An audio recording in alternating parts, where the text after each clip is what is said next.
Or as we say on Steinway, ana minkum wa ilaykum.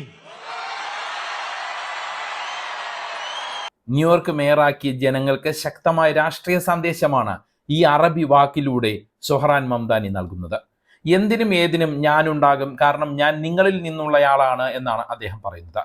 Palestine അനുകൂലിയായ Netanyahu വിരോധിയായ സൊഹ്റാന്റെ വിജയം പല കാരണങ്ങൾ കൊണ്ടാണ് ഇത്രയധികം പ്രകാശപൂരിതമാകുന്നതും അർത്ഥവത്താകുന്നതും. പുരോഗമന കാഴ്ചപ്പാടും സാധാരണക്കാരുടെ മനസ്സറിഞ്ഞുള്ള നിലപാടുകളുമാണ് സൊഹ്റാന്റെ പൊതുസ്വീകാര്യത കൂട്ടിയത്. സൊഹ്റാൻ മത്സരിച്ചത് കൊണ്ടാണ് ഒരു നഗരത്തിന്റെ മേയർ തിരഞ്ഞെടുപ്പ് ഇത്രയധികം വാർത്താ പ്രാധാന്യം നേടിയത്. പ്രധാനമായും 3 കാര്യങ്ങൾക്കാണ് പ്രസംഗത്തിൽ ഊന്നൽ. 1, താൻ പറഞ്ഞ വാഗ്ദാനങ്ങളെല്ലാം നടപ്പാക്കും.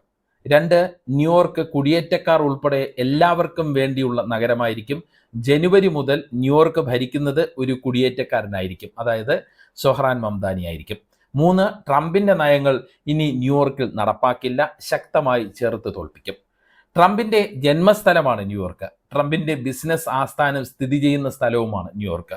ആ നഗരം ഇനി ഭരിക്കാൻ പോകുന്നത് ട്രംപ് കിറുക്കൻ കമ്മ്യൂണിസ്റ്റ് എന്ന് വിളിച്ച് ആക്ഷേപിച്ച സൊഹ്റാൻ മംദാനിയാണ്.